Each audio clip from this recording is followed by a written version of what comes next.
Hello, this is Antony Karbhari. After first video, balancing video, I'm going on with the look creation video. So, briefly I will talk about what I did in the first video. I suggest you go and watch it, but we selected one shot from interior shots, and we made it a little softer and ready to work for looks, for different look options, and we matched the other shots according to the levels of that shot. And for our exterior shots, we reduced the highlights and we gave a similar warmth level. And in vectoroscope, we didn't exceed the saturation levels between shots. And like you see in, except this shot, because we don't have any warmth here, but we are not changing the saturation. We keep looking at saturation levels, because vectoroscope is good to check saturation levels between shots.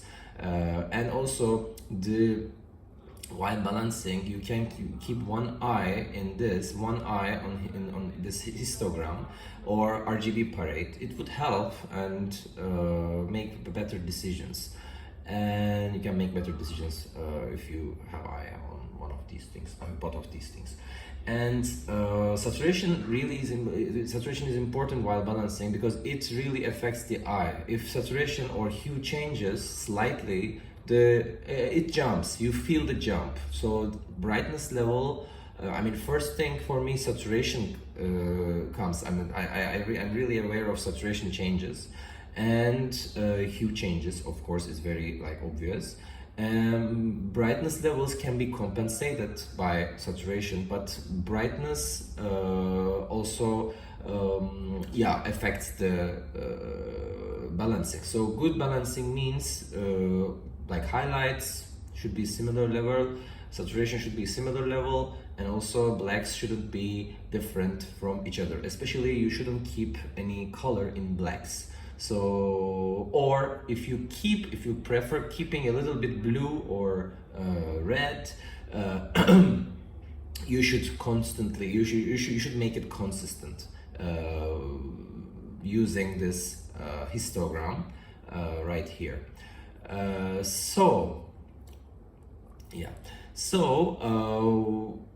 Here the balanced version of the clip. Let's watch. So my approach is basically I want to show some options to my client. Okay, before they come, I want to prepare a couple of looks. They said we want a sleek, neat look, and just show us a couple of options. And I thought, okay, good, so it needs a decent contrast, and maybe I can make one orange teal. We have, because elements are really going that direction, art also done like that. So we have a blue background and warmth in this top and bottom corners, and also we have daylights.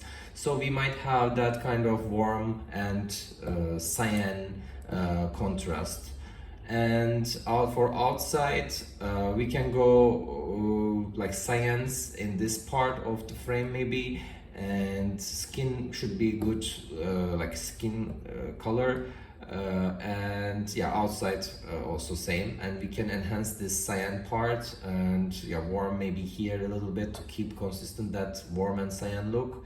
We can add a little bit warmth here because we have already a little bit sun. So actually we are enhancing what they did in art direction, what they did in shooting, what DOP did. So that could be one look. We can exaggerate it a little bit, we can deset a little bit and add warm, and maybe we can try something else. We can just find some other interesting look, maybe a little softer, or a little bit we can play with hue of blue. We can make it a little cyanish, and even cyan. This is a little bit blue, but yeah, we can add a little yellow, and let's see what is going to be. So yeah, a couple of options we will create. And yeah, for I just forgot to tell, yeah, I keep looking at highlights, blacks, but the most important thing is also skins. Should be in balancing, you should have not too punchy skin, but a consistent skin is always good when you are balancing. So you should have an eye on skin also. So here we have, after I did that balancing video, I added one layer here. You see, a little bit warm I added to this guy, because as you see in this part, you can see the warmth is without this a little bit different than this part. So I wanted to make it similar. So I used hue shift to increase that warmth around this image in these parts. I added yeah, that warmth and this also similar thing I added. That's the only difference between the previous video and this video. So now I feel it has better consistency between shots. So I select one shot like that, and go to the and one maybe the other angle.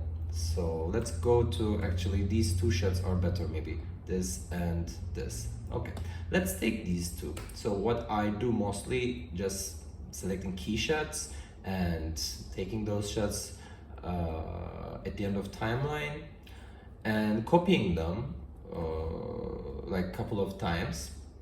Okay, this timeline is very crowded because I was planning to talk about all these things maybe in the next videos. So I kept all in the same timeline. Normally I keep very clean. So, but yeah, and also naming the layers are things I do. Right now I didn't, I just skipped that part, but I write mostly like balance here, this part, like balance, and this we named this LUT is my LUT, which I talked about that. I created it with using curves and other things in Baselight, and I'm using this mostly instead of Rec 709 LUT, but it's very similar to Baselight. Just a little bit highlights roll off and shadows roll off a little bit smoother, so to have that softer feel on highlights. Yeah, I write the names of the things to not to be lose myself in stacks. So, and this one is like I told you before, again dark, a little bit gamma change, and this is the warm feel with hue shift and video help of video great. I added a little warmth. So let's copy these two. 1, 2, let's make one more. Okay, so basically I showed this one as first option, and I keep this as base. When the DOP comes, I'm showing this one as natural. So this is because he might change his mind. Always we should keep one version safe, and we can always go back to this. So keeping it here is a good idea. So okay, first let's use one tool from Baselight. It's one of my favorite tools, which is color crosstalk. So color crosstalk is a little bit similar to color matrix in Resolve, but it's slightly different because it's different. So color matrix is more, which is here, color matrix. I will show you color matrix in Baselight here. This one is like, that works like RGB mixer in Resolve. So yeah, all red output, green output, all these channels have in-between relations also with RGB have in-between relations. It works like RGB mixer, and it can help to create several looks. But color crosstalk is a little bit different. This is like like red channel, blue channel, and green channel. And it's like, for example, if I reduce red, it's adding cyan, yeah, the contrast, but it's like I mean, how can I say, when, for example, when I increase the same amount of green and blue, so this is more like the mixture of colors are changing.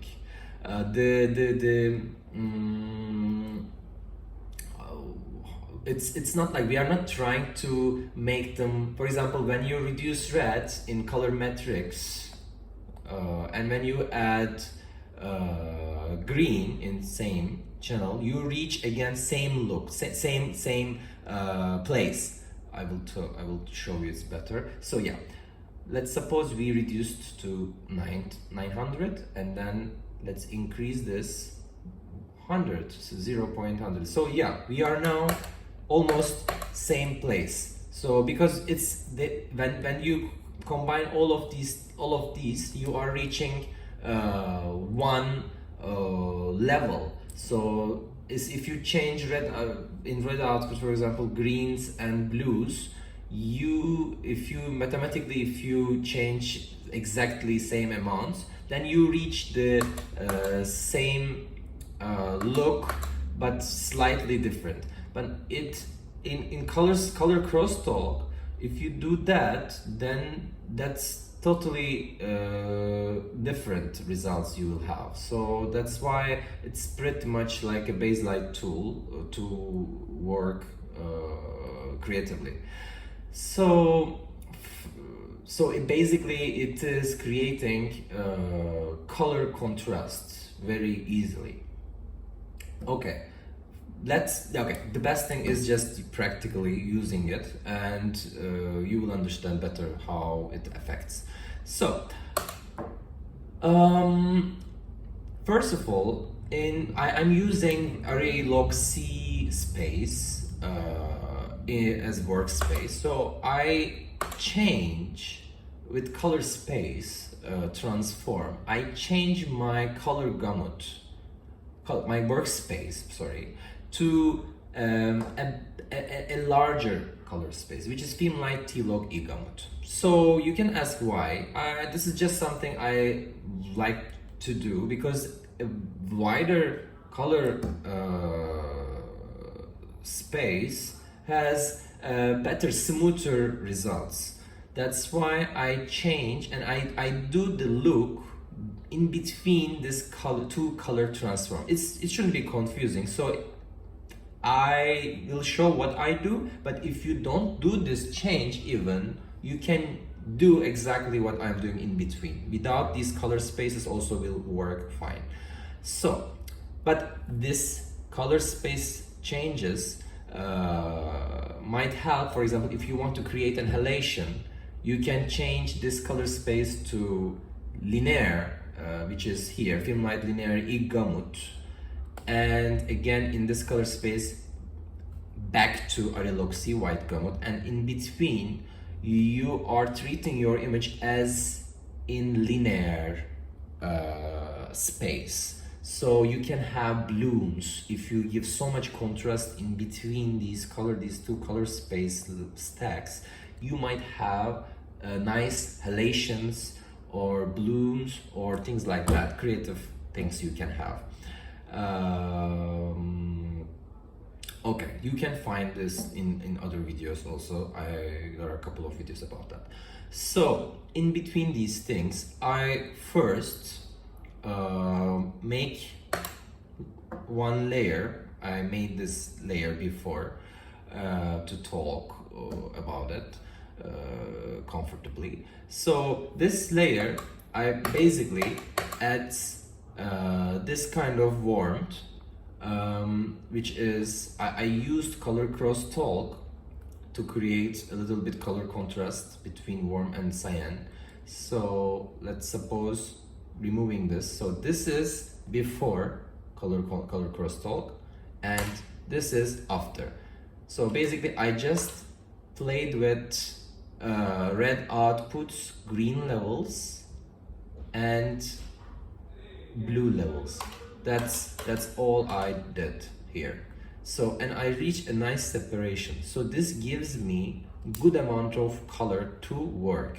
So, and then I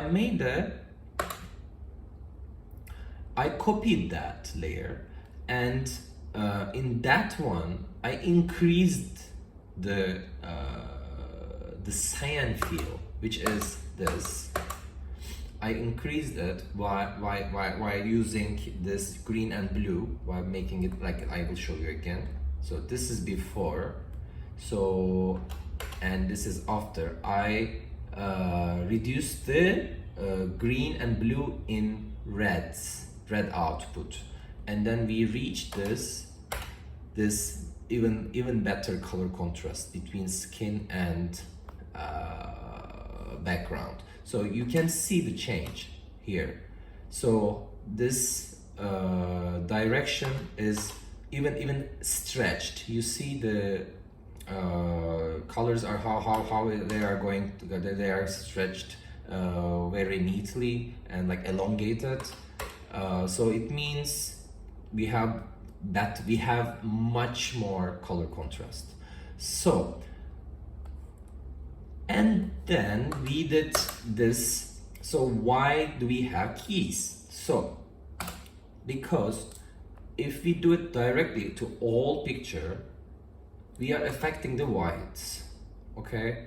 But I don't want to touch whites. In looks you create, it's better to keep whites and blacks decent and without any contamination. Or you can clean those things also at the end of session by adding maybe some layer below this LUT, like I mentioned in color balance video. You can easily clean whatever you have in blacks or whites, but I prefer as much less contamination as possible in whites or blacks.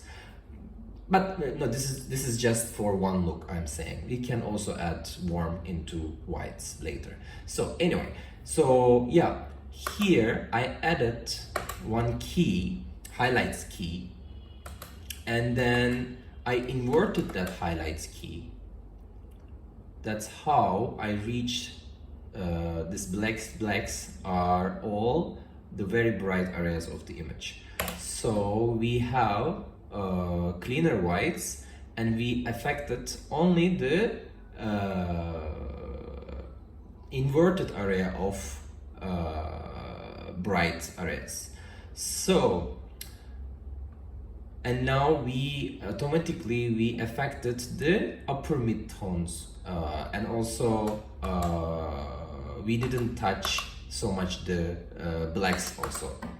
Okay, so, and in this we don't have anything. So this is one look I liked. So this is good separation. Oh, by the way, I added also slightly softening here. Without softening, it's like that. So let's zoom in, and yeah, and this to this I added this a little bit softened, because I mean when you compress things, it might help to like look cleaner. And also, like I did overall, you can make it like skinky and soften also might work.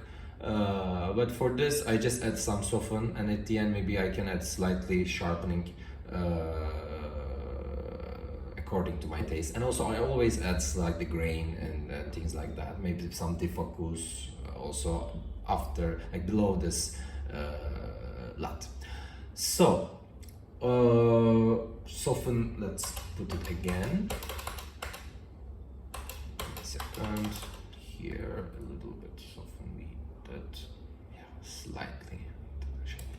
Okay, so, and film grade adds this tool. How I did, I just added a little bit warmed into in exposure. And video grade, here I reduced slightly warm in video grade. So yeah, we reached here basically.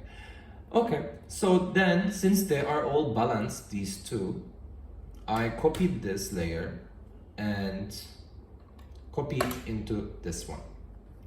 One second, let's do it. Copy and paste. And here we go. So we have good science behind, but you see very different right now. Actually, the saturation levels are too high while shooting iPhone.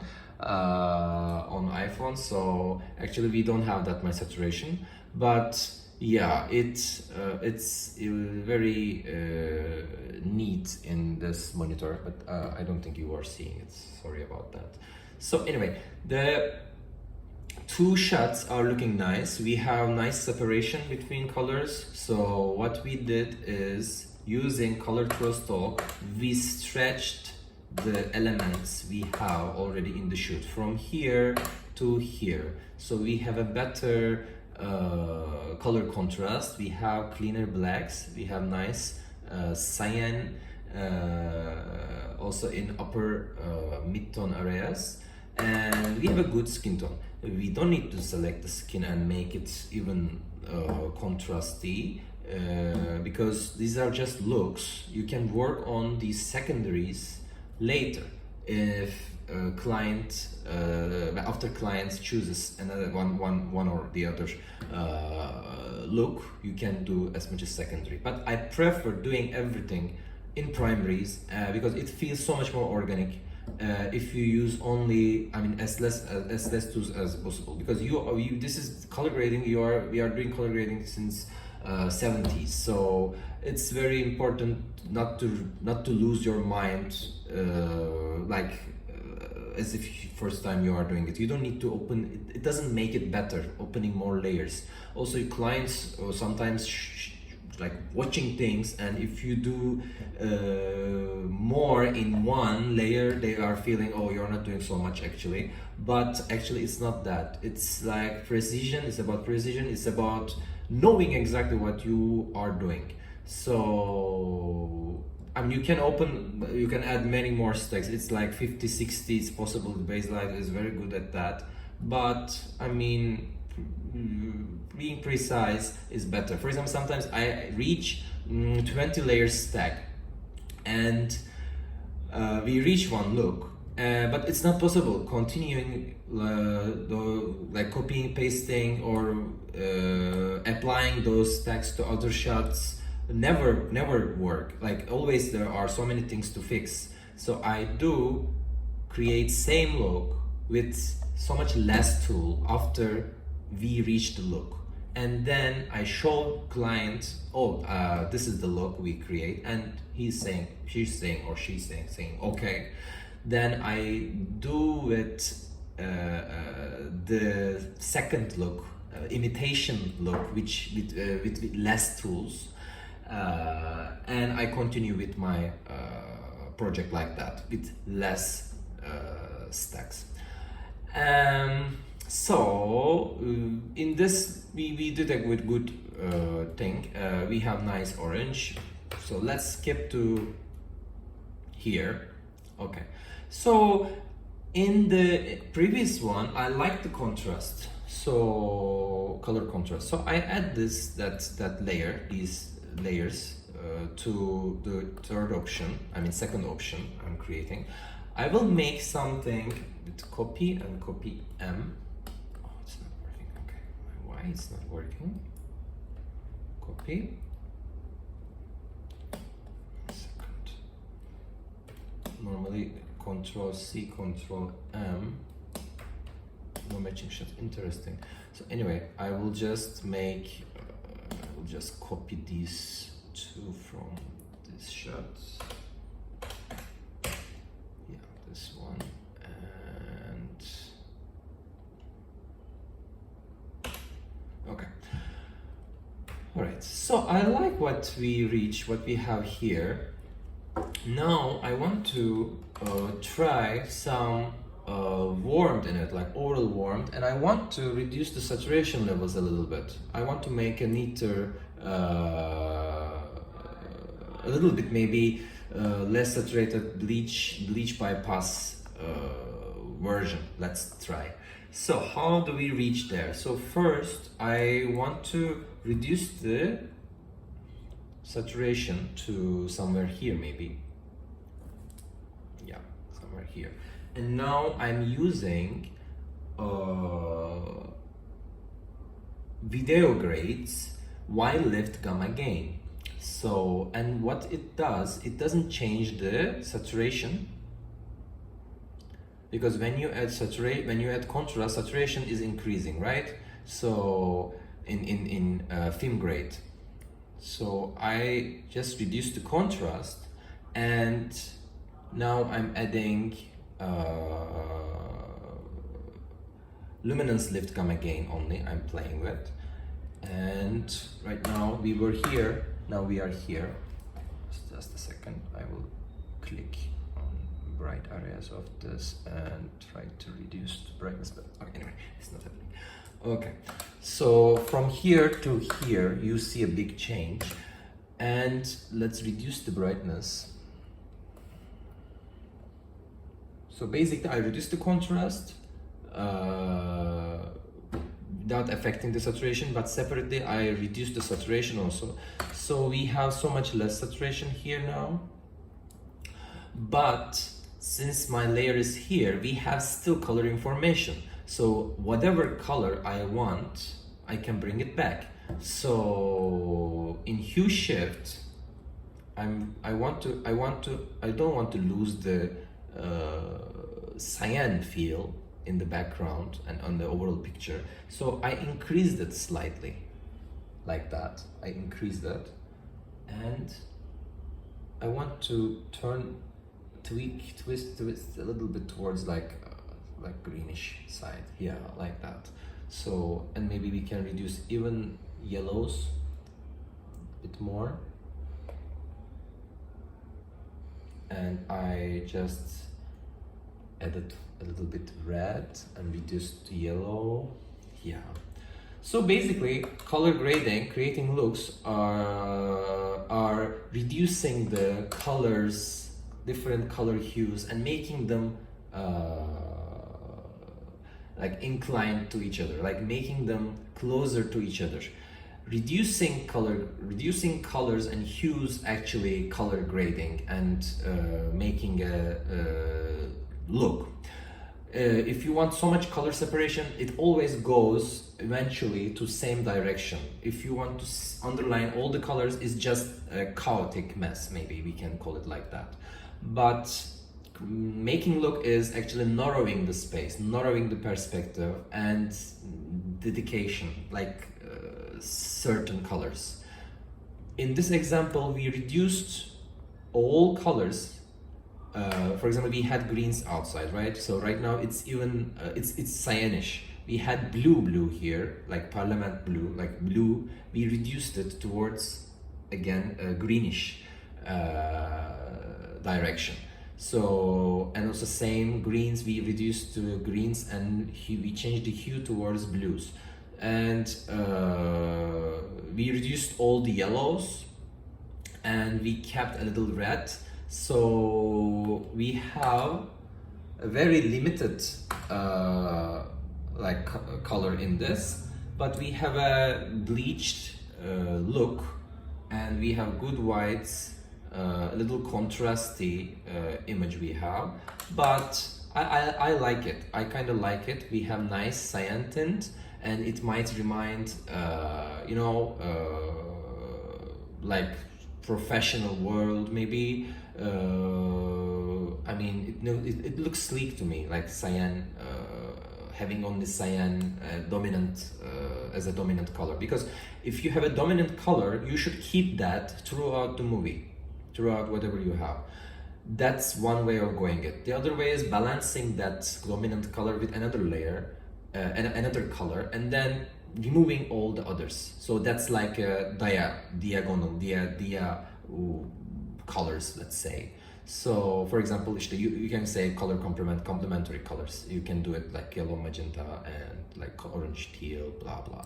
Or you can go with this kind of dominant color. You can choose one and then keep doing in the others. For example, in a forest, you can reduce all the reds on the branches and stems and less skin, and you can keep the greens a little stronger and blah blah like that. Or in some cyanish atmosphere, you can like outside in a sea, for example, you can have blues, variation of blues, and then you can keep repeating, keep maintaining that as a dominant color. So, or the other way, you can go with triadic colors if you have a good art direction. You can go with that also. Certain colors are having this triadic feel, like harmonic colors or analogous colors, we can say. And like these are related with color theory, so, and it relates a lot with art direction. But sometimes they might want you to the key and change the hue, so then you need to know this color theory, at least, like for example, if you go for this like certain